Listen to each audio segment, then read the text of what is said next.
Chapter 6. Friday, July 2, Sup ND/Sup, 1852. This has been a very long week, but I feel myself growing stronger every day. We have been traveling along the Green River since Tuesday, and it feels safer to be close to water again, despite my experience with almost drowning in the North Platte. We have made good time this week, going from 3 crossings to the point where we will arrive at Fort Bridger by late Monday. The days are long, but thankfully, the new captains have kept up my pace, and we still travel 20 miles most days. There was a sudden storm this afternoon, and we all stayed in our wagons, not wanting to risk being hit by the thunder or lightning. I have a feeling we won't be able to travel tomorrow. If it was up to me, I would say we don't travel tomorrow, but we travel Sunday instead, but I know the feelings of the company in general by now, and I know they won't move on the Sabbath. I have managed to keep my temper since Sunday. I haven't even felt the anger rising within me but once, and that was when Harvey complained that he needed a day off from driving because his arms were getting tired. Thankfully, I remembered what Katie had suggested, and I recited the fruits of the Spirit, and to my surprise, they worked, and my anger went away quickly. I didn't let Harvey shirk his job of driving for Mrs. Davies, though. He needs to learn to do a hard day of work when necessary. I look forward to getting to Fort Bridger, where we may mail letters and, more importantly, trade for new supplies. We should be able to replenish our flour, sugar, and cornmeal, as well as bacon. There won't be enough for everyone, but I know that I have the gold coins needed to purchase what my family needs, as well as purchasing what Katie's family needs. Katie has not yet agreed to marry me, but we will discuss our plans again on Monday evening. I hope she will agree. Every day my feelings for her grow. I feel for her like I should have felt for Patience when we married, but I never did. I believe Katie is the love of my life, and I will always treat her as such. Saturday evening had them all eating cold meals, because it was too wet to start fires. Katie handed out the buffalo jerky she'd dried the week before with the other women and gave everyone pieces of hardtack. She knew her children hated hardtack, but it was food. If they sucked on the hard cracker for long enough, it would get soft, and they would have nourishment from it. Anna looked like she wanted to cry as she was handed the hardtack, but she looked into Katie's face, and she managed to school her face into a smile. "Thank you for feeding us when it's difficult." Katie was proud of her girl. "We do what we must. Tomorrow we'll eat better. We have fresh rainwater, and now we're all clean. That's helpful." George and his sons ate from their own stores, having the same supplies as Katie had. Since nothing needed to be cooked, there was no reason to eat with her family. Katie felt strange having only her own children to feed for the first time in a long while. "Do you think we'll leave camp tomorrow?" Stanley asked. Katie shook her head. "The ground is too wet. I believe we'll have to stay here until Monday." Philip's eyes lit up. 3 whole nights in one place? That will be nice. Gregory, who was 2 years older than Philip, and saw himself as his brother's teacher, said, "You won't think it's nice if we get stuck in a snowstorm on our way to Oregon City." Katie frowned at Gregory. "We left early enough, that shouldn't happen. Especially with as rigid as we've been about going 20 miles per day 6 days per week. We should have our claims made long before winter sets in." She hoped so at least. She'd heard they could have an early violent winter, starting in September. She prayed that wouldn't be the case. While it was just her family, she brought up George and his boys. "Has Mr. Bedwell yelled at any of you lately?" Anna shook her head. "He's never yelled at me, Mama." Philip thought long and hard. "Not since he got better. He yelled at me after he saved Anna, but not after he started walking again," Stanley said. Gregory shrugged. "I think he only yelled at me once, and that was before Anna even fell in the water." Katie nodded. "He's asked me to marry him. How would you children feel about that?" They all exchanged looks with each other. Finally, Stanley spoke for all of them. "I think it would be fine, and you wouldn't have to worry so much." Katie smiled. "You need to stop worrying about me, Stanley. It would be nice not to have all decisions on me, and I would like to have someone to share my difficulties with, but I won't marry someone who you feel would mistreat you." "I don't think he would," Gregory said. "He looks at you like you're a giant piece of cake, and he wants to eat you." Katie gasped at her son's words. "No, he doesn't." Stanley nodded. "He does whenever you're not looking. I think he loves you. And we really like Harvey and Albert. They've become good friends to us, and they're always looking out for us." "So, you think I should marry him?" Including all her children in her question, she waited to see if any of them had an objection. A small part of her hoped one of them would, so she wouldn't have to make the difficult decision on her own. All 4 of her children nodded. "I think it would make your life a lot easier," Stanley said. "Then you have someone to provide for you, and you don't have to start a ranch with just 4 children to help you." Katie took a deep breath and nodded. "All right. I'll keep praying about it, and we'll see what happens." They spread a large piece of oilcloth on the ground that the 5 of them could sleep on, but they didn't bother with their tent that night, as they rarely did anyway. As long as they could sleep on a dry surface, Katie was sure they'd be fine. While the children went to sleep, Katie had another quick talk with Ned. "The children all want me to marry George. I was rather hoping one of them would have an objection to the marriage, so I wouldn't have to make the decision about whether or not I should marry him so soon after your death. I guess the full decision lies with me now. I've been praying about it, and I feel like it would be best for me and the children, but at the same time, I feel like I would be betraying you. How can I marry another man so soon after you have died? It doesn't feel right, but I know that I will do better if I have someone to lean on." "Oh, Ned, will you ever be able to forgive me if I marry the man?" "I certainly hope so." She lay awake for a long while thinking about Ned and what it would be like to marry the former captain. He was an attractive man, and she felt as if a marriage to him would be good for the family. But the fact that she found him attractive made it worse in her mind. What if she developed real feelings toward the man? Ned was the love of her life, not George Bedwell. She sighed and finally rolled to her side, praying for sleep. She had to quit tormenting herself over this decision and let things rest as they were. If George didn't lose his temper with one of the children before Monday evening, she would marry him Tuesday.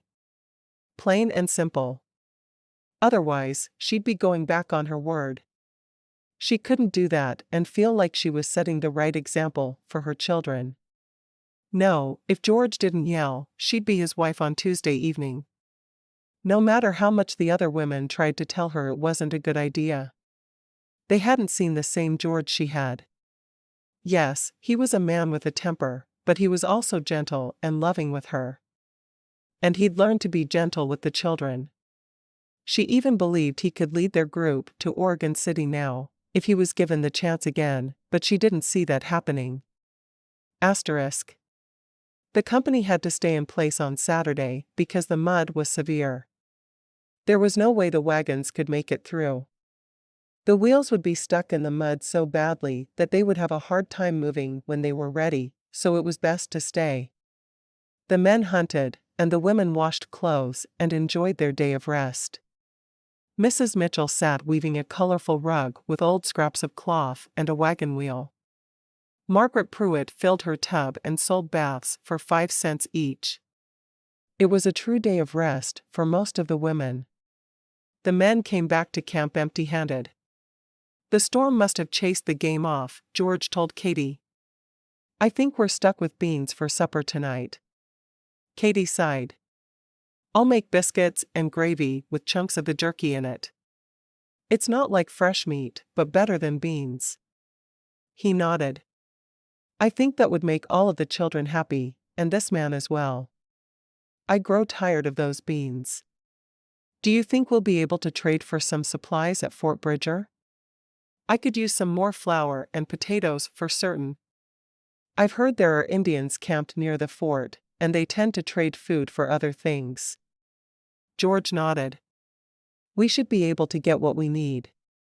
We may even be able to trade for some fresh meat, which would be really nice. Katie nodded. That would be wonderful. They'd been blessed with a lot of fresh meat lately, and she hoped the blessings continued. She always felt like she'd done the right thing by her children when she served them a meal with fresh meat. Last time I came through here, the Indians all had salmon, and they'd take anything brightly colored for it. If you have a pretty hat or a quilt you've made, they'd give you almost anything for it. I might trade a shirt of Ned's. I found some red fabric on sale, and I made him a shirt, but he always hated it. It's had little wear, and perhaps the Indians would like that for some corn or potatoes. She didn't want to trade for fresh meat because it wouldn't last long anyway. While she made supper, George sat beside her fire on the ground. They hadn't stopped at a normal stopping point for travelers because they had to stop at a sudden storm. There were no rocks set around campfires or seats of any kind that had been set up. Instead, they were eating all their meals on the ground. Anna hurried to her mother, well before she was expected for supper, and she gave her a fistful of wildflowers she'd picked. Thank you, Katie told her daughter. They're beautiful. As Anna skipped away back to her friends, Katie held up the bright red flowers. What are these? She asked. George knew a great deal more about the vegetation in the areas they were traveling than she did. That's Indian paintbrush, he told her. They're awful pretty. He wished he'd thought to pick her some flowers himself, but her daughter had beaten him to it. Katie brought them to her nose and sniffed them. I love it when she thinks to do little things like that for me. Philip is the only boy who brings me flowers, and he won't do it if anyone is looking. He doesn't want anyone calling him a Nancy boy. George smiled. My boys would definitely call him that if they saw him bringing you flowers. I'll let them know that they shouldn't use that expression anymore. Although, I'm afraid they learned it from me. Katie shook her head, finding a tin cup and adding a bit of their water as well as the flowers. I'm glad you're now teaching them to be kind. I have never seen anyone be kind to women and children. My father wasn't a good example of kindness, and I never learned.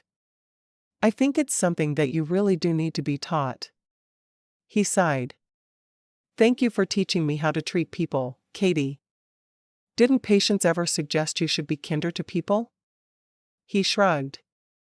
I suppose, but I didn't listen to what she said much. Katie shook her head. If we marry, you'll have to take my feelings and thoughts into account. You can't treat me like you treated your wife. I won't. I have too much respect for you to treat you poorly.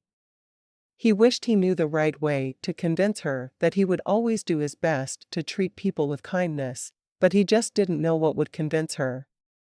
She stood and raised her hand for the children and Jane to come for supper and then started dishing up their meals. Thank you for trying to get meat for us, she said as she worked. You thank me for something I wasn't able to do?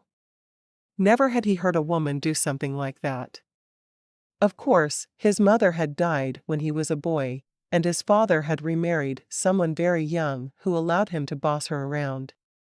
He wasn't sure if his stepmother had any kind of personality at all, because she was always shying away from his father.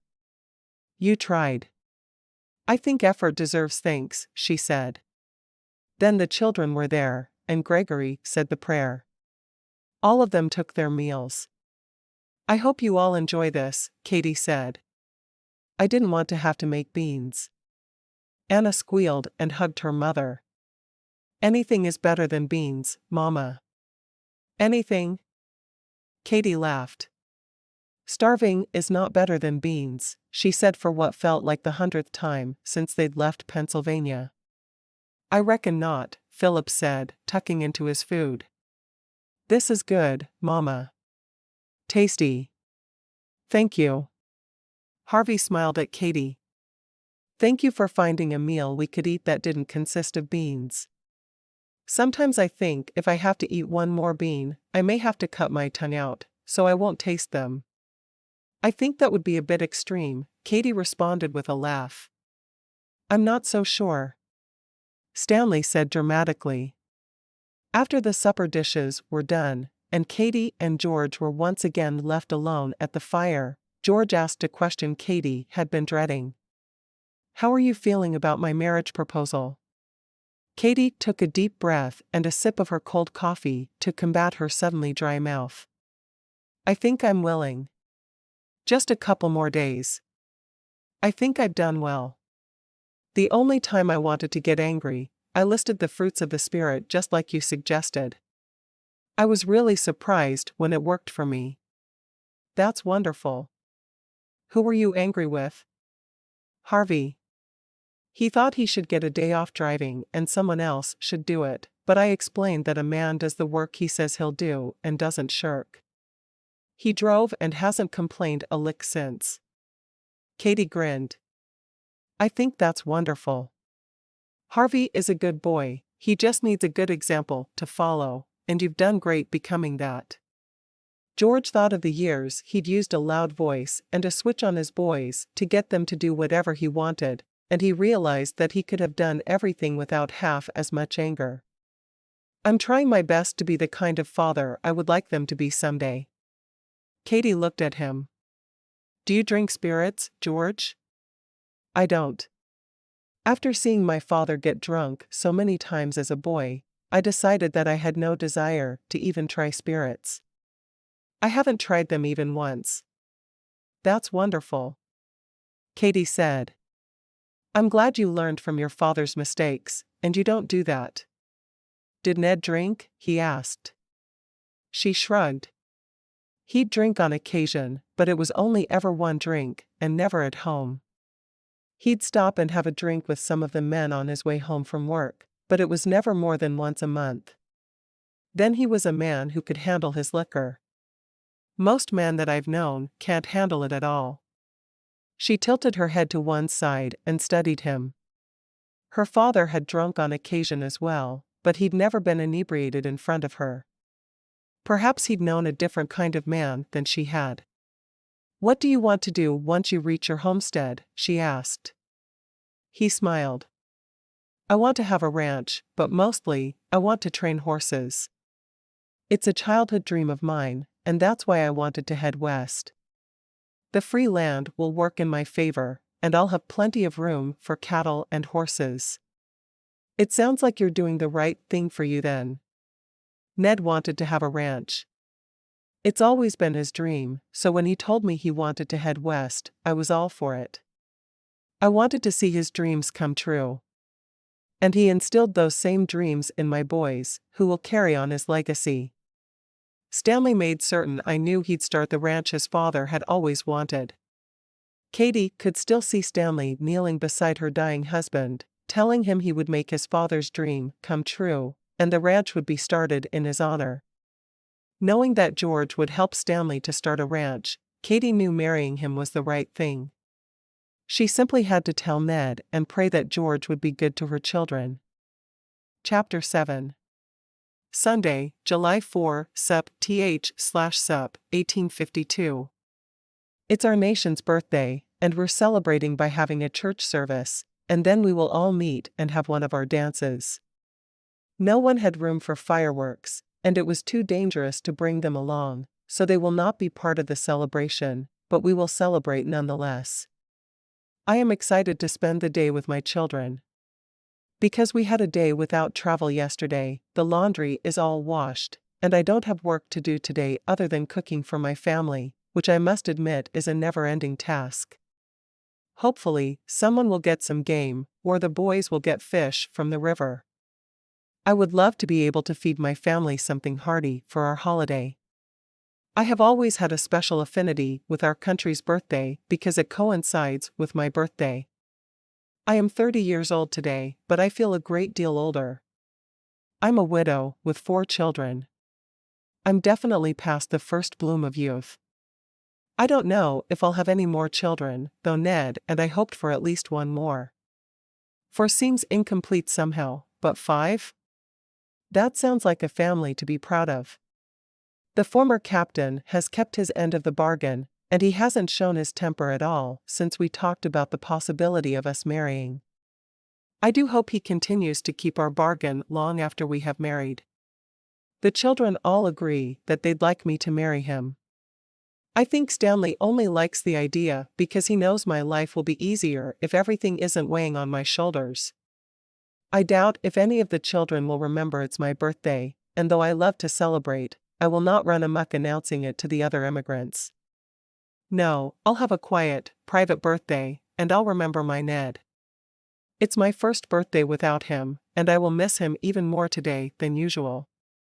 Now I must go join my family for our church service, and then I will happily attend our Independence Day celebrations. Happy birthday, United States! And happy birthday to me. Katie and her children walked toward the area where the pastor had declared they would have church services.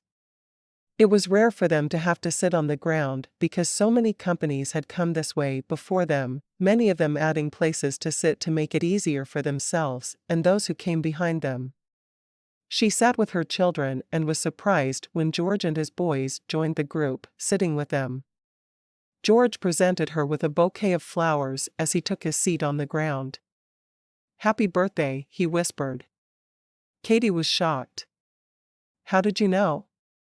"Stanley. He wanted to make sure everyone knew to help you have a wonderful holiday and birthday." George smiled at her, and the smile seemed to reach his eyes.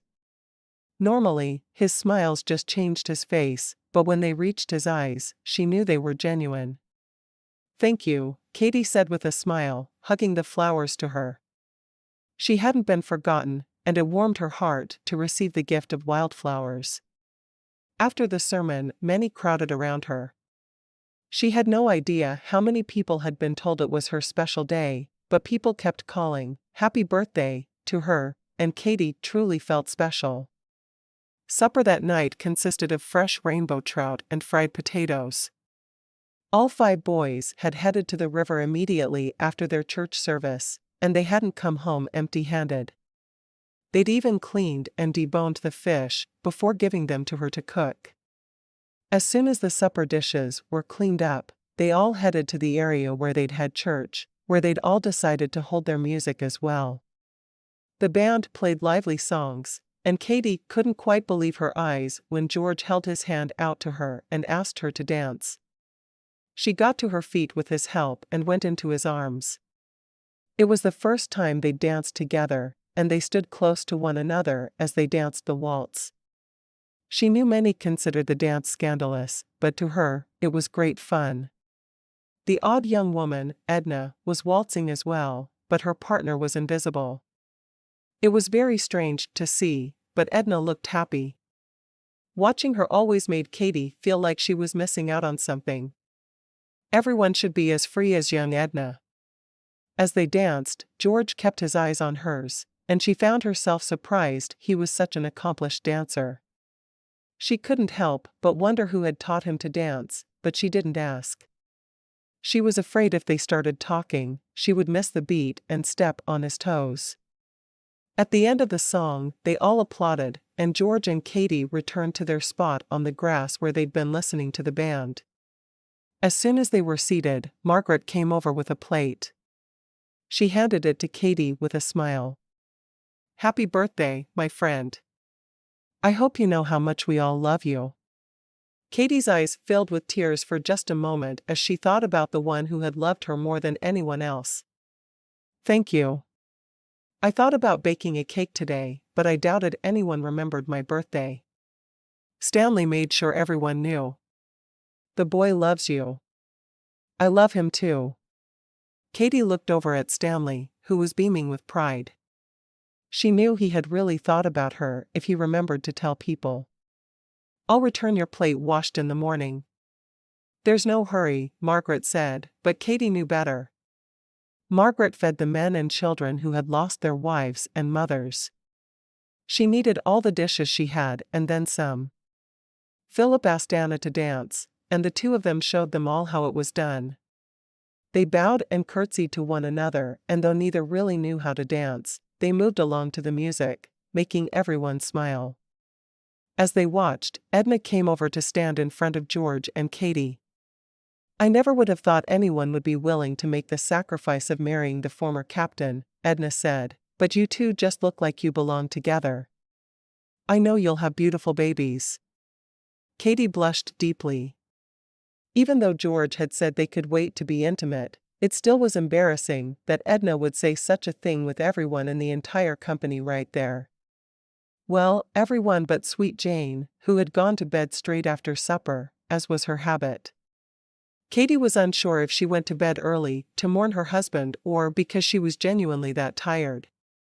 Either way, she was glad her friend was doing her best to take care of herself.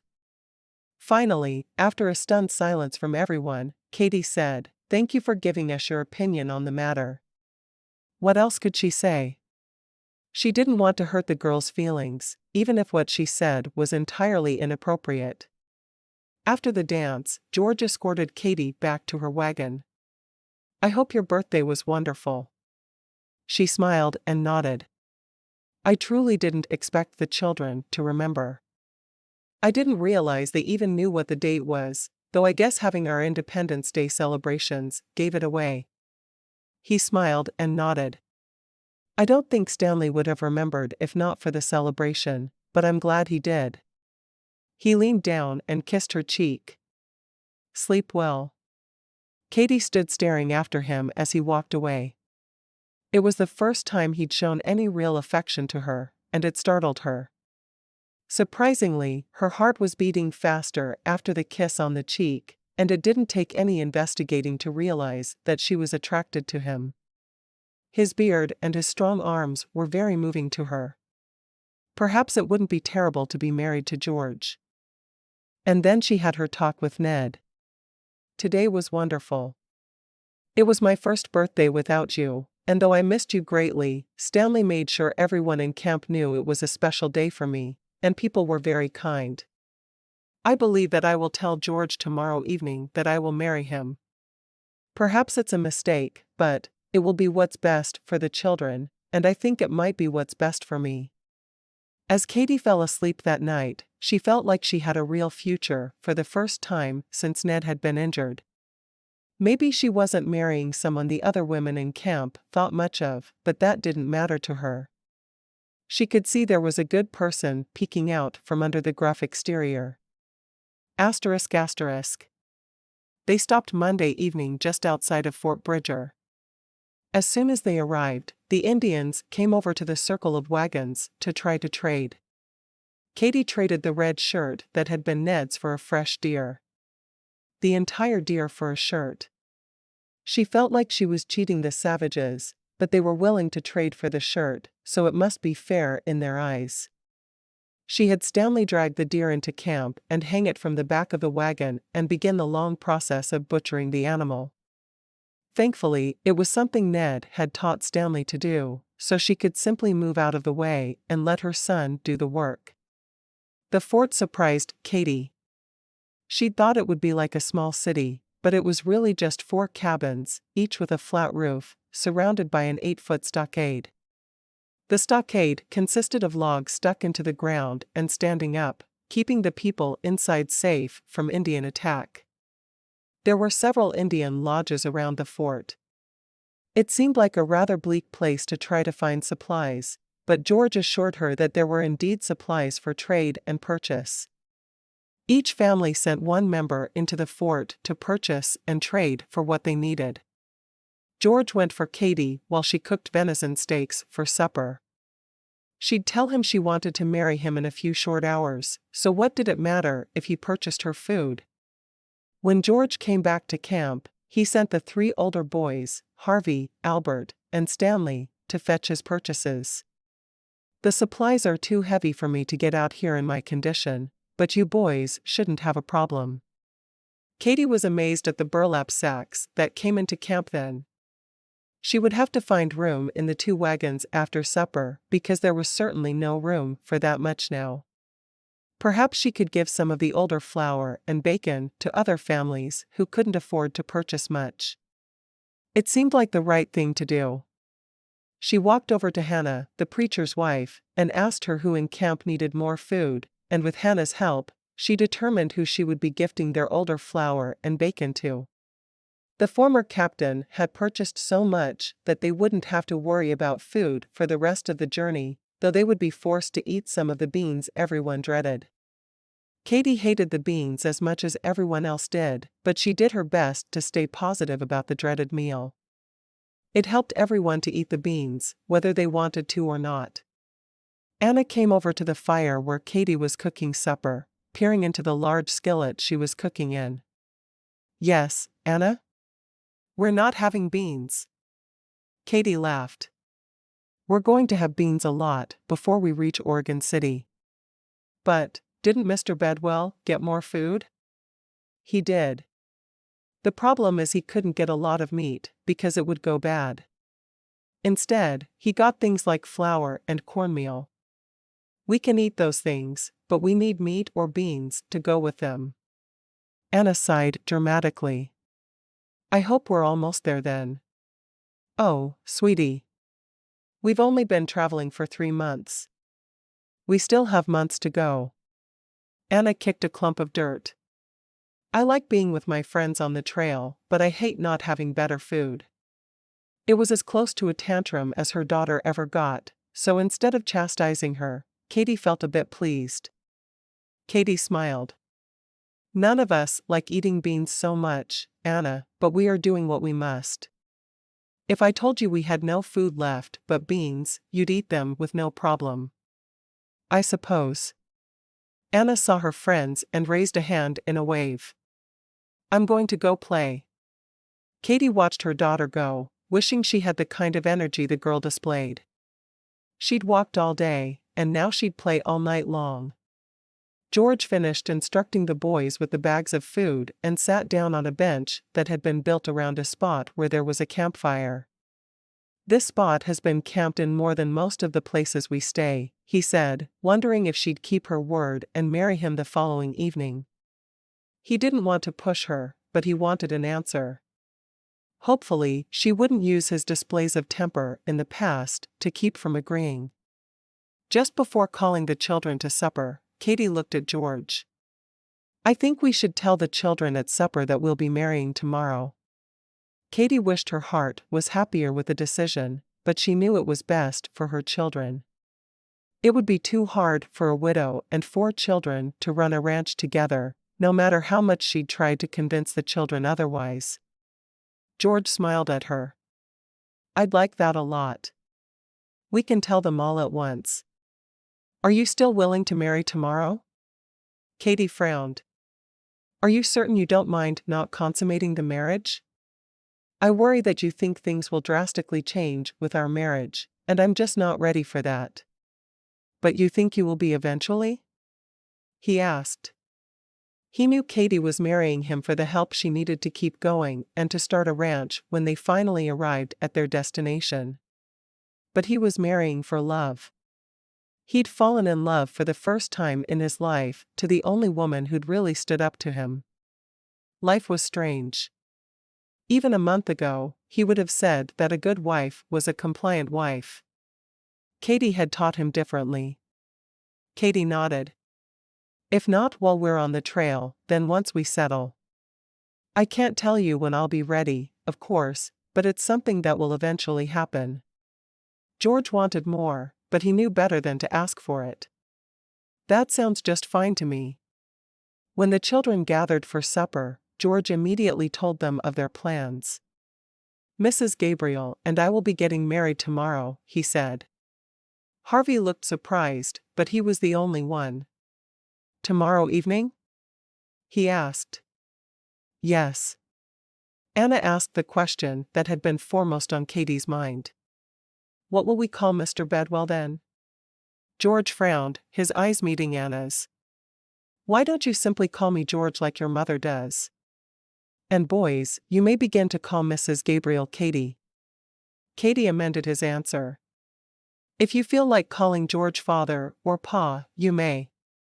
I don't want you to think that would be wrong. It's up to you. And Harvey and Albert, call me Katie or some form of mother. I don't mind either way. Harvey nodded. That makes it easier. Jane joined them then. This looks like an important discussion, she said. Katie smiled at her friend. We've just told the children that we'll be marrying tomorrow, she said. Oh, that's wonderful. Katie went back to being all business then. I made steaks from our venison, and I fried up some potatoes to go with it. I hope that sounds good to everyone. She was thrilled George had been able to purchase more potatoes. Most of the ones she had were sprouting, and though she'd keep them for seed, she would prefer fresh to cook with. Jane's eyes widened. Oh, yes. That sounds wonderful. Katie was pleased to see that Jane had her appetite back. She'd been worried about the other woman's lack of ability to eat while she was expecting. She fixed plates for everyone, and they were passed around. I want to cook supper for you tomorrow, Katie, Jane said. Anna can help me. That way you don't have to worry about cooking on your wedding day. Oh, I don't know about that, Katie said. You're still expecting. I am, but I can help just this once. Finally, Katie agreed.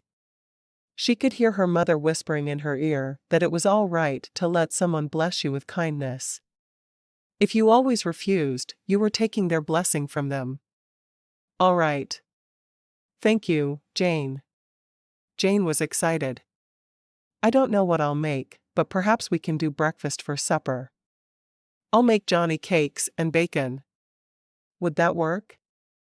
Katie knew her children would be excited about that, but she wasn't sure about George and his boys. Sounds good to me, she said, her eyes meeting George's. As long as it's food, my boys and I will eat it happily.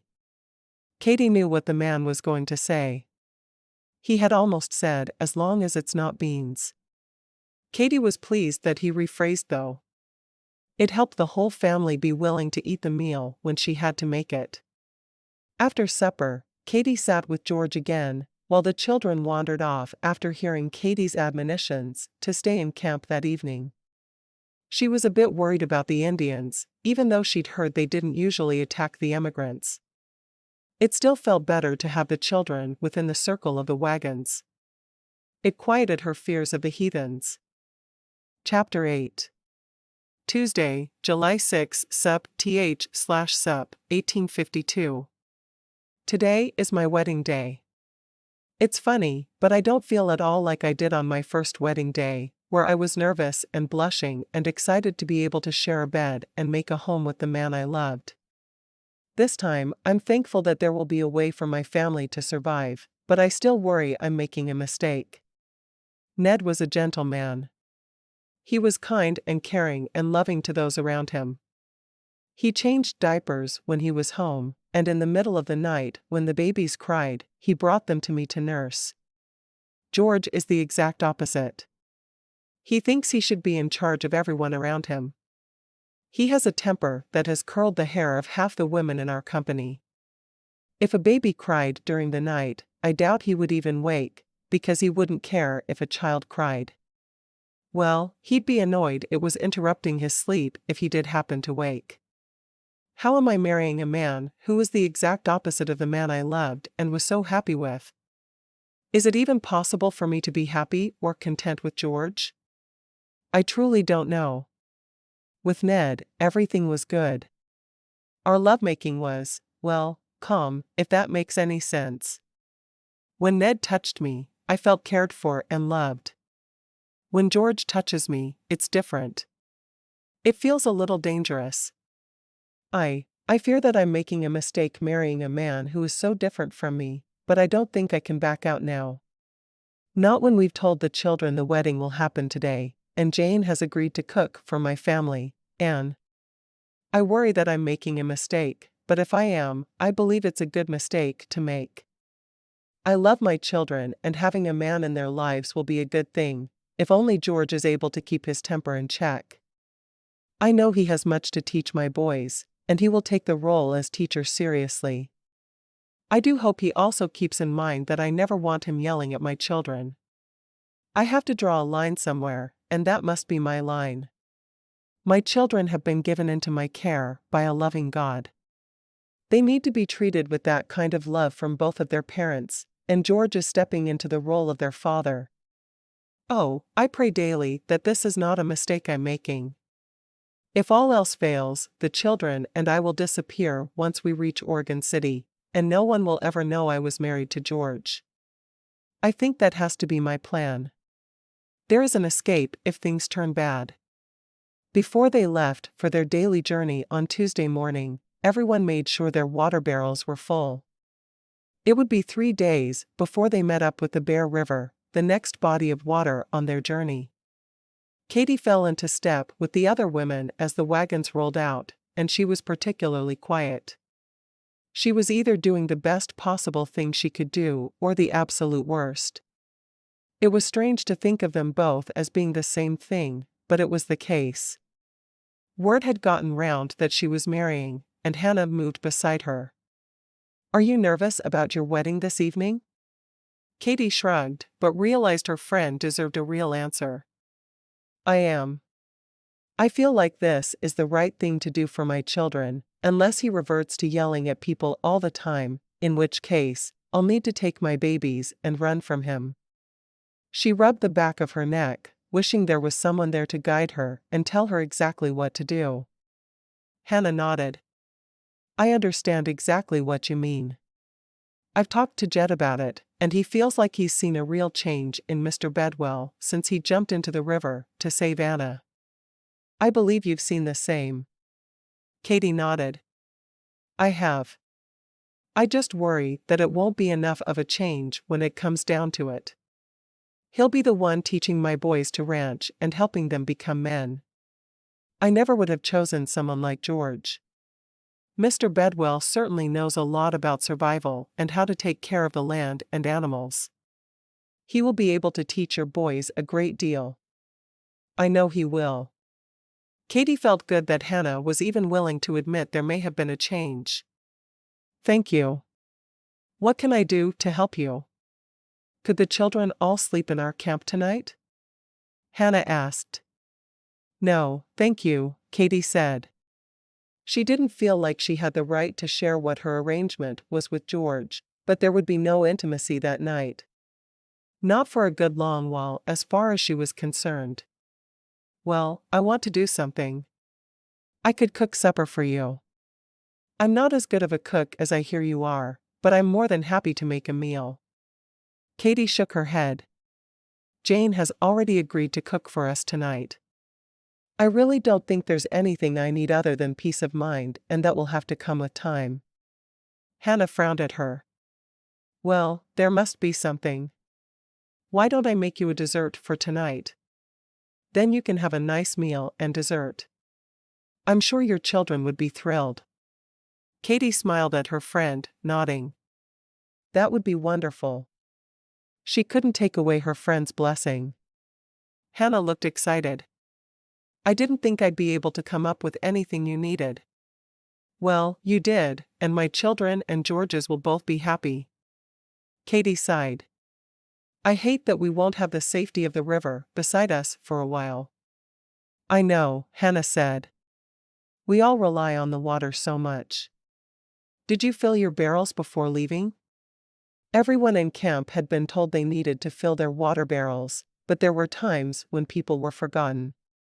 Yes, George made sure there were 2 full barrels for each wagon. And Harvey had made certain Jane's barrels were full. "I guess you'll be one of the few couples who will need to keep 2 wagons. You'll be the mother of 6 when you marry." Katie shook her head. "It sounds like so many. Ned and I always wanted at least 5 children, though, so it shouldn't seem that way. I think it's just jumping from 4 to 6 that feels so strange." Penelope walked over to join them, Trudy at her side. "Is everyone going to the wedding tonight, or will it just be a few close friends?" Penelope asked. Katie could tell what Penelope was really asking was whether she could come to the wedding. Katie bit her lip. I suppose everyone can come.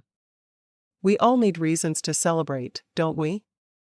Well, we did just celebrate Independence Day as well as your birthday, Trudy said, but it will be nice to have something else soon. I feel like the worst part of the trail is the drudgery and boredom. We can't do things as we did back home. Philip came running to Katie then. Mama, I found another book. Katie laughed. Have you finished the last one? Philip nodded. I did. May I trade again? As long as you only have one book in the wagon at any given time, and you're not walking and reading, I don't mind if you switch books. Next time you don't even have to ask. Philip threw his arms around her. Thank you, Mama. He ran ahead to the wagon to fetch his book, and then she saw him running back toward wherever he'd seen the new book. Katie shrugged at her friends who looked at her oddly. My Philip would rather read than do anything else. Someone has been leaving books along the trail, and he takes whatever book he has in the wagon, and he switches with the book left there. That way he's not bringing a bunch of books, but he always has a new one to read. Katie knew she'd told Betty about the books, but she wasn't certain if she'd told the other women. Penelope smiled. I think that's a wonderful idea. People should be encouraging their children to participate in things like that. Perhaps other children in the company have the same dilemma, where they were only allowed to bring one book, and they've already read it too many times. I should suggest that to Philip. He would probably love to trade books with his friends. It would be nice if he wasn't constantly looking for something else to read. Trudy looked ahead of them. I know you're worried about not traveling near water for a couple of days, but we're supposed to be crossing Big Hill this week. It's the most treacherous mountain crossing of our entire journey. Katie sighed. I thought crossing the North Platte River was supposed to be the most dangerous part of our journey. From what I read, it's the North Platte River, the Snake River, and Big Hill, Penelope said, staring ahead. 1 out of 3 is over, but Big Hill is next. The valley on the other side is supposed to be a great place to camp for a day or two after the crossing, plenty of water, trees, fresh berries. Everything should be wonderful, except getting there. Katie shook her head. We'll make it. The men know what they're doing. Trudy nodded. The current captains have both read books about the trail. The former captain is the only one who has actually been this way before, and he may need to be consulted a great deal before we attempt it. She looked at Katie. I think that means it's your job to soften him up and make him willing to give advice. How far from this big hill are we? Katie asked. We should be there within the week. If you watch the men, they're all very serious and nervous about it. They're all acting differently. Penelope shrugged. Herbert is ready to do what needs to be done. He said we'll have to tie the wheels and let the wagon slide down the slope. In some places, we'll have to have men with ropes slowly lowering the wagons. That sounds like it's very steep. Katie said. Trudy nodded. It's a dangerous hike down the hill, from what I understand. But getting the wagons down is the truly frightening part. Katie vowed then not to let Anna out of her sight. The child was a bit of a daredevil, and she may just decide to roll down the hill. Philip would want to read as he walked along, and he would fall down tumble-bumble. Oh, the worries of going down a hill like that. When they stopped for the noon meal, Katie asked George about Big Hill and the dangers that went with it. George removed his hat and scratched his head, seeming to think carefully about his response. I won't lie and say it's not dangerous. It's a scary hill to go down. I've never walked down one steeper. No one will drive the wagons, and the oxen will have to be led down. The men will take care of getting the wagons and oxen down, but the women and children still need to make it down the hill. It won't be easy, but we can do it without losing any lives. Katie shook her head. That doesn't sound like it's anything I want my children involved with. George took her hand in his. I'll make sure our boys and wagons, including Jane's, get down that hill. You take care of the small children, and everything will be good. Katie closed her eyes and took a deep breath. All she could see behind her lids was Anna rolling down a steep hill. All right. All day, all Katie could think about was getting over Big Hill. The very thought of it frightened her. She hoped no one would push for them to do 20 miles the day they went over the hill. By the time they'd stopped for the day, she was in a tizzy, thinking about the dangers she faced with her children. Never had her urge to turn around and return to the east been stronger, not even when Ned had died. George found her while the boys unhitched the oxen and took them to the area where they would be guarded for the night. He took one look at her face and understood what was happening. Katie, you can't fret over what's going to happen in a week. You have to face every day as it comes on the trail. There's no other way to do it without losing your mind. I feel like I lost mine the day I agreed to go to Oregon. She shook her head. How am I going to feel if I lose one of the children? I'll talk to the captains and see if they're willing to have a meeting about Big Hill before we get there.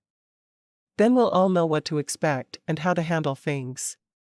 Would that make you feel better? He asked. She nodded.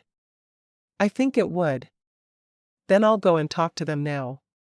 After I've finished, we'll wander over to the preacher and get married. Katie smiled. She'd almost forgotten it was her wedding day in her worries over going over Big Hill. Why hadn't she been told about it? She was certain Ned would have known because he'd read so much about the trail. Had he hidden it from her so she wouldn't worry the whole way there? When George came back to her a few minutes later, she'd started their campfire and was poking at the flames with a long stick. The children were off gathering buffalo chips, and she would soon have more than she knew what to do with. George squatted beside her at the fire. I talked to Cauldron. He said he's planning to have a meeting the day before we reach Big Hill. We'll ford Thomas Fork of the Bear River, and then do the hill all in one day. It will only be about 8 to 10 miles of walking, but it will be one of the hardest days we've had. I told him how we'd made it over the hill when I was last on the trail, and he agreed to let me talk to the others and even direct the men on the crossing. Does that make you feel better? Katie nodded, but she wasn't so sure that it did help her to feel better. Her precious children would still be walking down a hill so steep that it would be frightening for them. Let's go get married then. Do you want the children there? Or just us? I told some of the ladies that they were welcome to come to our wedding, so we have to have the children there. I'll gather them, and then we'll go. As George watched, Katie got to her feet and raised her arm in the air. The children hurried from all parts of camp to gather around her, waiting for her instruction, even his own. George realized that his boys already obeyed Katie better than they ever had their own mother. It was as if she put some sort of spell over them, teaching them to be obedient. We're about to walk over to the preacher and get married. I thought you would all like to be there. Anna held up both hands, which were filled with flowers. I brought you flowers to carry, Mama, and I have flowers too, because I'm the only girl. Katie hadn't really thought about her little Anna being the only girl with 5 brothers, but she smiled. Anna would have trouble courting anyone, because she would have 5 big brothers watching out for her. It sounded like the perfect situation to Katie.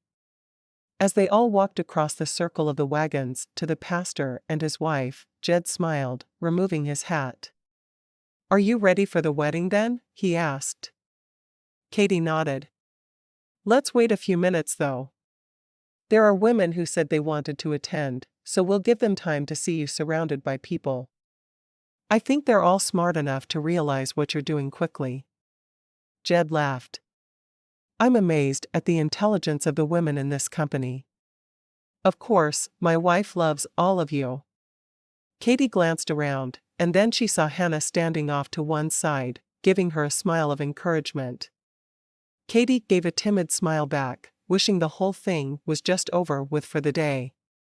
She didn't want to have to even think about her wedding night.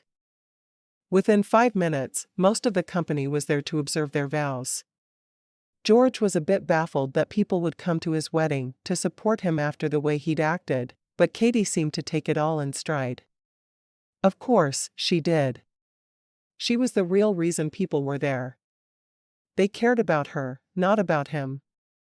Before they knew what was happening, the wedding was over, and Jed said, "You may kiss the bride." Katie obediently raised her lips to George, expecting a quick peck on the lips, but George gave her a real kiss, the type she'd only ever shared with Ned. And to Katie's surprise, she liked it more than she'd ever liked a kiss with Ned. A tingling feeling spread throughout her body, and she leaned toward George, inviting him to deepen the kiss. At the sound of Jed clearing his throat, she jumped away from George, her eyes on the ground. She hadn't expected to like his kiss so much, and she was extremely embarrassed that it had been obvious to everyone watching how very much she'd enjoyed it.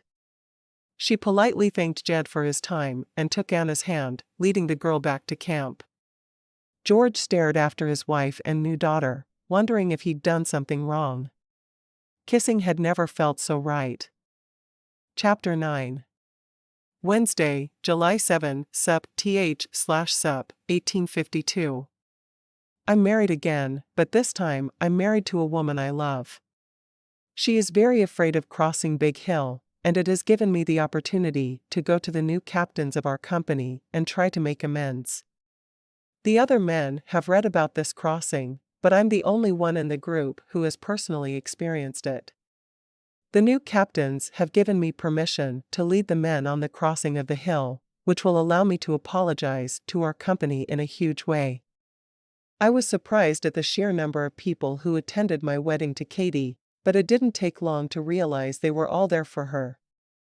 She is friends with almost every woman in the group. I have made one friend since leaving Independence, and I married her.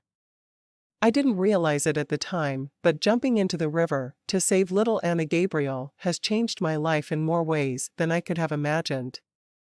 It was a split-second decision, and I'm glad I did it, because it brought Katie and her children into my life. I already love her children, but not nearly as much as I love my Katie. She doesn't yet consider herself my Katie, but that's all right. She will before too terribly long. I hope that seeing me lead the men for a day will help her see that I'm a changed man, and I am truly trying to help others in every way that I can. Her sons are very responsible for their ages, more responsible than my boys, I'm sorry to say. The love she's shown them is much more powerful than the fear I instilled in my boys.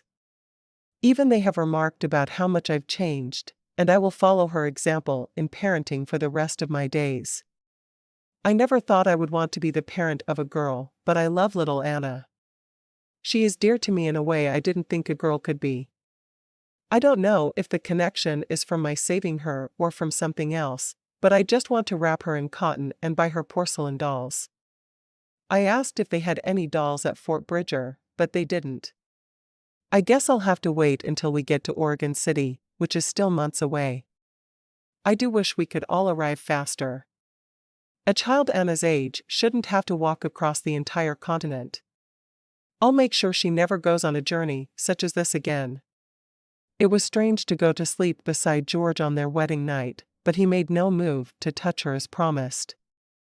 Instead, they lay beside one another in the tent she shared with Anna, while all the boys were in the other tent. Ned, I've married again, but I promise I haven't given my heart to George. I have married him for the sake of our children. They need a father, though I couldn't have found one more different than you. I hope you will forgive me for what I feel is a betrayal, but I'm doing what I must. I will always love you, Ned, but I won't be talking to you every night anymore. My loyalty must be with my new husband.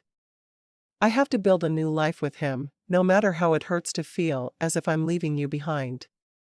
On Wednesday morning, Katie made flapjacks and bacon for breakfast, and they talked about Big Hill a little bit more. The boys hadn't yet heard about it, but George explained what it would be like to have to drive the oxen up the hill, but worse, how to get the wagons down the hill. Stanley's eyes were wide as they talked about it, but Philip just grinned. Perhaps I should put my book down before we start walking that day. Katie frowned at her son.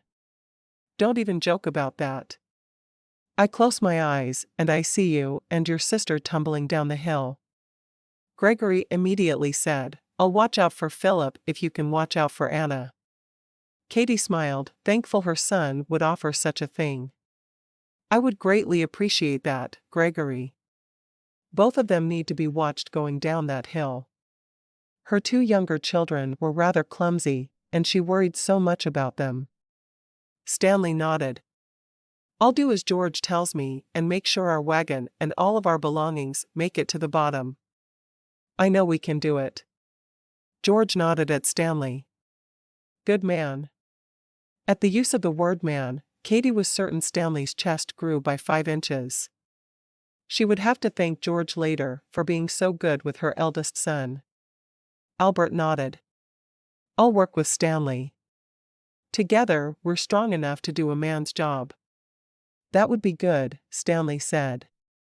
We'll all look after each other and make it safely over the hill and down the other side, George said, proud of how this new family was merging together and offering to help one another. Katie watched it all happen around her, and she knew that she was raising fine children, and Georges were learning how to care for others and not just look out for themselves as well. She was very proud. When they began their walk that day, Katie found herself between Trudy and Penelope again, and she told them what she'd found out about Big Hill and how they were already readying their children for it mentally. Penelope smiled. Believe it or not, I feel safer knowing that Mr. Bedwell will be in charge of our Big Hill crossing. I trust the current captains, but neither of them has gone over that particular hill, and it sounds like something we need to have knowledgeable men who respect the hill in charge of. Trudy nodded. I wouldn't want Mr. Bedwell in charge of the entire journey, because we all know how that worked out, but I do like the idea of him taking charge of Big Hill. It sounds like it's the smartest thing to do. Katie felt as if a huge weight was off her shoulders as they talked about the hill every day, all of them knowing that it was coming, and they would be working together to stay safe. By Thursday afternoon, they had connected with the Bear River and replenished their water supply. It always felt safer to Katie to have water readily available, even if they couldn't drink it just as water. They would travel along the river until they had to ford it on Saturday morning. At least that's what they were projecting, but there was no telling when there would be another huge storm coming in. Another couple was lost to cholera on Friday, and they had 3 children. Katie longed to take in the extra children, but she already had 6. She asked George about it, and he said she could do it if she wanted, but they ended up going to the pastor and Hannah. They were good people and would be wonderful parents to the young orphans. Before bed on Friday night, Katie asked George if they could pray for a safe crossing as a family. Both for the river the next morning, but also for Big Hill. After being nervous about it for most of the week, she was pleased it was all going to be over with soon, and then she would just worry about the Snake River later in their journey. George said a prayer for all of them, and after the children were asleep, he whispered to her, "Make sure you keep hold of Anna's hand the entire time we're crossing the river in the morning. There's no reason for her to be off on her own, and I can't be sure someone will be close enough to jump in after her this time." Katie agreed wholeheartedly. She doesn't get too close to the rivers unless we're crossing one, and then her curiosity gets the better of her. He sighed. Let's just make sure to keep her safe. I'll have Albert looking out for her as well, and he's a strong swimmer. Thank you for that. I appreciate all you do to keep our children safe. George smiled when she said, "Our children," instead of "my children." It felt right to him. I will always do my duty as their father. He reached for her, touching her the first time since the wedding, and cupped her face in his hands. Kissing her softly, he felt closer to her than ever before. Hopefully soon, she would be ready to be intimate with him. He was waiting for the day. Katie woke earlier than usual the following morning and decided to make a good breakfast for her family. Usually she didn't do anything special, but she wanted everyone to have a good start to their day. First, they had to ford the stream, an offshoot of the Bear River, and then they'd be heading up and over Big Hill. Katie could see it past the river, but off in the distance. Having camped at the side of the stream, it looked particularly muddy and steep. Crossing it would be difficult, and that was before they even got to Big Hill. The whole day would be nerve-wracking, and it would be all she could do to let go of her worries and put them in God's hands, but she would pray the whole way, and it would work out. It had to.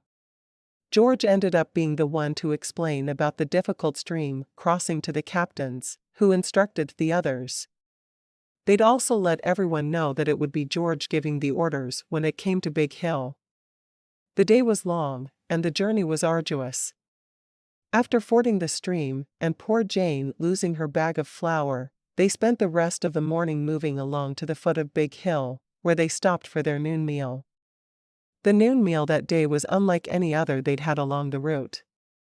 George got up and explained the way they would have to tie the wheels and lower the wagons with ropes at one point to get down Big Hill. To Katie's surprise, everyone listened to him carefully and seemed ready to follow George as a leader once again. Perhaps he had actually changed enough that others in the group were noticing it. After their noon meal, they began the steep walk up the hill. Katie was out of breath by the time she was halfway to the top, and she noticed most of the other women were as well. Anna stayed at her side, though she didn't understand the necessity, and all of the children wanted to be together. That day, none of the mothers would allow their children to go off alone as they usually did. It was much too difficult. The way down the other side was even more frightening for Katie, having to watch where she put each of her feet as she carefully walked down the hill. Her foot slipped more than once, and she wanted to simply sit down on the side of the hill and cry, giving up the pretense of being strong enough to make it to the bottom. Each time she thought about giving up, she looked at Anna's face, and she knew she had to make it to the bottom of the hill in one piece for her children. She couldn't pay any attention at all to the wagons as they were coming down, because the way was so steep. There was little chatting as they all watched their footing descending the hill. When Katie had finally reached the bottom, she stood and watched the wagons being lowered, so many of the men working to lower them over a certain point. She was grateful that part wasn't hers, and every time she looked, George was with another wagon, helping belongings be secured or guiding the oxen over a difficult point. She knew they planned to camp at the bottom of the hill, so she had Anna, Gregory, and Philip begin to gather buffalo chips. Gregory had been given the important task of carrying the family rifle to the bottom of the hill, and once they were there, Katie told him he may go ahead and load it and look for game. It would keep him busy and out of the way. Most of the women sat down and watched their husbands and wagons come down the hill slowly and carefully. Not one wagon slipped as Katie watched, and she couldn't help but be proud of George. All of the wagons had made it safely to the bottom of Big Hill, and he hadn't once lost his temper. He seemed pleased with everyone, and as he watched, he walked from man to man, telling them all what a great job they'd done getting the wagons and the oxen down the hill. There had only been one injury in the entire company, and that was Mr. Henderson. He'd slipped and sprained his ankle, but others jumped in to help him, and he'd made it down safely anyway. He'd have a hard time for a few days, but since his wife had died, everything had been hard for him anyway. Jed stood up and walked to the middle of the people who had gathered and said, "Let's thank our Lord for getting us through one of the most difficult parts of our journey in one piece." Katie felt tears streaming down her cheeks as she listened to the pastor's words of thanksgiving. All her worry had been for nothing. Her family was safe and sound, and they were at the bottom of the hill she'd been fretting about for days. After the prayer, Katie heard a gunshot, and she looked. There was Gregory standing over a deer he'd shot. Stanley, Albert, and Harvey looked like they'd been beaten, but they all went to help Gregory get the animal back to camp. George stood up and smiled. "I'm proud of the work we did together today, and I would like to share the venison my son just shot with the entire company. We can all have fresh meat tonight. I think perhaps the women could make us a few huge pots of stew to share." Katie's heart leapt when George called her Gregory his son. It felt right to be married to him now, and she knew it was time to tell him she was willing to be intimate with him. It had been hard lying beside him every night and not touching him. The man, well, he made her heart pound in ways that surprised her. Katie, Margaret, and Trudy all took out their largest pots and each started a fire. They would be the ones to cook the stew that night. Each of them used huge portions of the venison, and people brought what they had to spare: potatoes, carrots, and flour. Several of the other women made biscuits to go with the stew, and within a couple of hours of finishing their dissension, they had a hearty meal, and everyone shared. It was Saturday, so the band played for them and they danced. It felt like more of a celebration than the 4th of July had to Katie, because they were celebrating still being alive after their difficult day. While the dancing took place, Katie took George's hand and took him for a walk, after letting Harvey, Albert, and Stanley know they would be gone for a while. George was surprised at Katie's desire to be alone with him, but he certainly didn't complain that she wanted to spend time with him without the children. That didn't happen nearly often enough. After they were well out of hearing of the camp, she said, "I'm so proud of how you did today. Your leadership is what the entire company needed." He smiled. "I almost lost my temper once, but I used your fruits of the spirit, and it worked perfectly." "Why did you almost lose your temper?" Katie hadn't noticed anything untoward happening, and no one had said anything to her, so he must have done well with controlling himself. He shrugged. One of the men thought he should be able to drive his oxen down the hill the way he'd driven everywhere else. He finally agreed to do things my way, but it took some convincing. Katie shook her head. You would think he'd want to do what would more likely leave him alive at the bottom of the hill. So many families have lost loved ones on this journey that I think we should all work together as much as we can. She squeezed his hand. I agree. And I realized something when we all made it to the bottom of the hill. What's that? She took a deep breath, hating that she'd have to blurt out what she was thinking, but what other way was there to tell him? I think I'm ready to be intimate with you. Wanting to look down at the ground so he couldn't see her face, Katie forced herself to keep her head up, even though she was embarrassed. He stared at her for a moment, shocked by her words. Patience had never been willing to suffer his romantic attentions, and here Katie was, telling him she was willing. Are you certain? He asked. I mean, I want to throw you down right here in the grass and have my way with you, but I also don't want to do anything you're not comfortable with. Katie wrapped both of her arms around him. I'm certain. I realized today my world would be so much worse without you in it. I'm glad you made it safely to the bottom of that hill. He leaned down and kissed her softly. So am I. Chapter 10. Sunday, July 11, Sup. th/Sup. 1852. We made it through 2 of the most difficult passages of our journey yesterday, though there will be more soon. I feel safe with my family. George led the company over Big Hill, and he did a wonderful job, reclaiming some of the respect he had at the beginning of the journey. I'm proud to call him my husband, and quite pleased with how well he guided everyone. My boys are happy with my marriage and are already looking to George as a father figure, and my Anna has already looked up to him because he saved her when she fell into the North Platte River.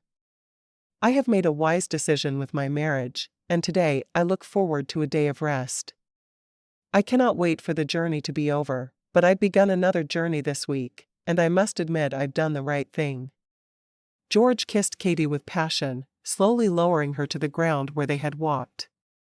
It was dark, and they wouldn't be seen from camp, so he let himself go, making sweet love to the lady he had chosen to be his forever love. As he kissed her, he was surprised by her responses to him.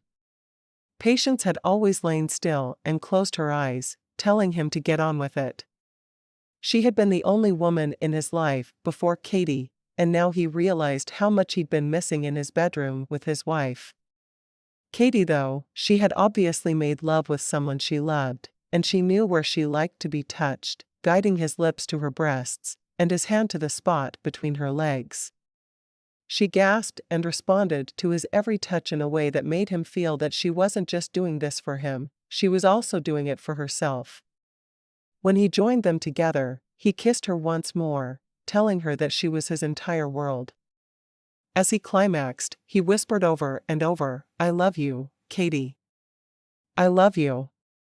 Katie lay on the ground beside her husband, shocked that he'd told her he loved her. When he'd asked her to marry him, he'd made it seem that he wanted marriage for the same reasons she had. For a mother for his boys, and to make life easier on the trail. But he loved her. It would take some time for that to sink in for her, and she would need to think about exactly how she felt about him as well. As they walked back to camp to join their children, she snuggled into his side, thrilled to be with him.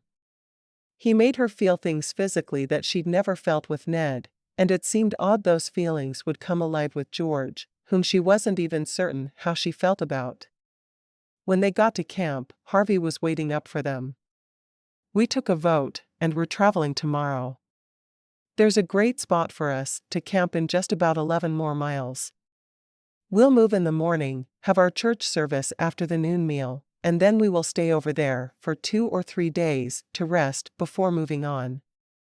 George nodded. "I know the spot, and it's a good one." It wasn't how he'd handle things, because he wanted to be in Oregon City as early in the year as possible, but he couldn't fault the other captains. Clover Creek was definitely a beautiful place to rest for a few days. They climbed into their tent with Anna, and for the first time, George slept with his new wife in his arms.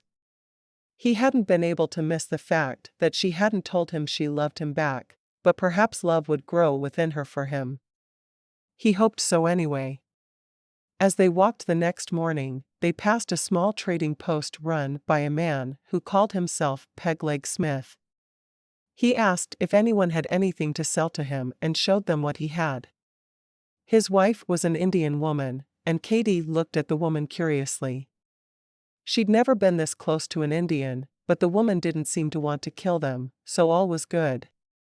It seemed odd to her that a white man would marry an Indian woman, but the two seemed happy together.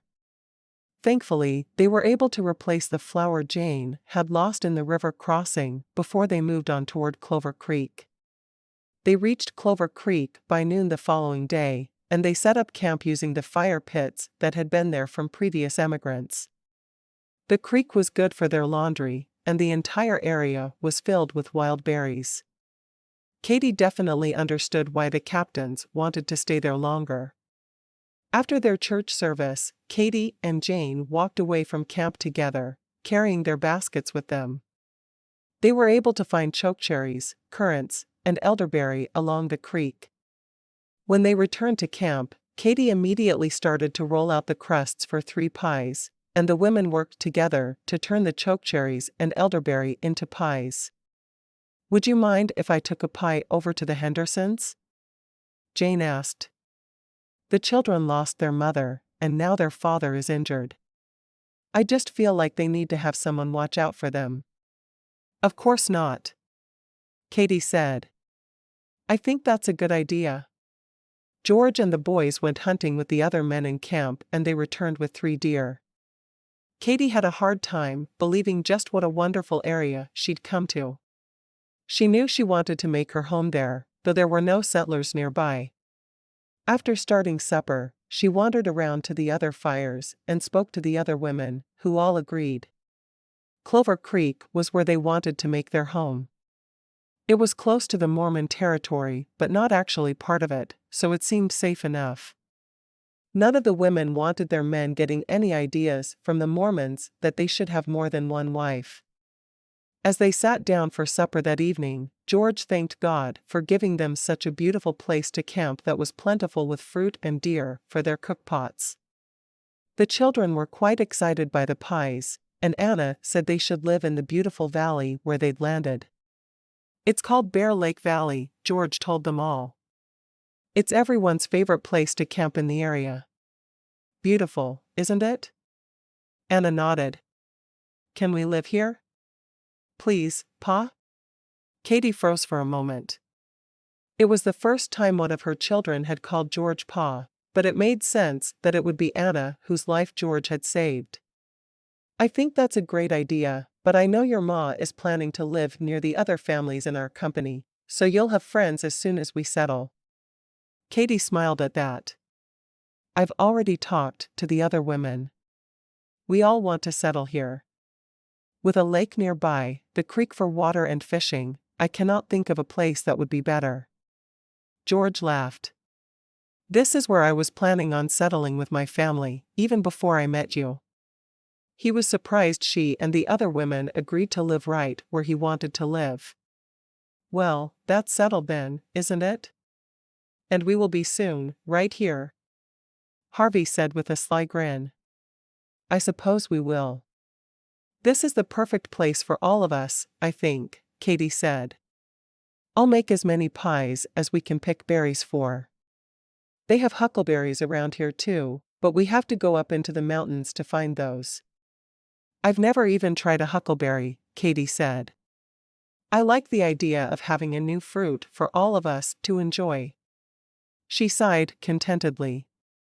There were still over 900 miles to go to reach Oregon City, and they all wanted to get back there before winter set in. It wasn't over by any means, but decisions had been made, and Clover Creek would someday be their home. It seemed like a silly thing to do, going that far and having to come back, but they couldn't homestead the land until they had staked their claim, and that had to be done in Oregon City. After their supper, Katie and George walked. All day through their travels, through her berry picking, through all the daily chores a woman on the trail must perform, she'd been thinking. George Bedwell, the man she'd married, would be her forever. There was no running from him once they hit Oregon City and getting a frontier divorce. She loved him. She didn't love the gruff man who'd yelled at her while she'd tried to care for him and help him recover from pneumonia. She loved the man who'd jumped into a raging river to save her daughter from drowning. The man who had taken over teaching her sons to hunt and to be men. She loved the George who had led their company over Big Hill. After they were out of earshot of the camp, she went into his arms, very ready for his lovemaking. With George there was so much passion, she couldn't seem to stay away from him, while with Ned things had been comfortable. They kissed and slowly sank to the ground, covered in green grass as opposed to the barren wasteland they'd just come through. After they made love, they lay in one another's arms there on the ground, not worrying about anything but being together. George held her, stroking her bare arm and telling her he loved her once again. Now that the words were out, there was no reason to hide how he felt. Everything about her was perfect to him. I love you, Katie, he said. I didn't know it was possible to love someone so much it hurt inside, but now I do. Thank you for agreeing to be my wife. Katie propped herself up on her elbow, looking down at her husband by the light of the half-moon. I love you too, George. I have no idea how it happened, but you have become the husband and father my children and I needed. He stared at her for a moment, not able to believe what she'd said. No one could love him. It wasn't possible. You don't have to lie to me, Katie.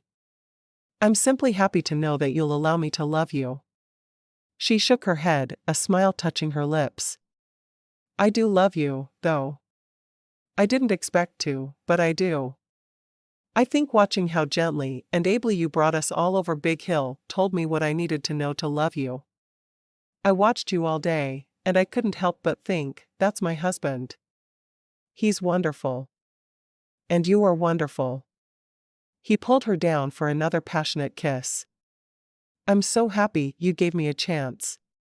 You make me want to be a better person just by spending time with you. I thank you for that. She shook her head. You had a better person inside you, and you learned to stop being afraid to let him show. I can't wait to settle here and raise our family. Perhaps we can have another child, one who belongs to both of us. He smiled. I would like that more than I could ever tell you. He looked around him at the beautiful valley, and he thought he would try to get the very land they camped on for their ranch. It would be perfect.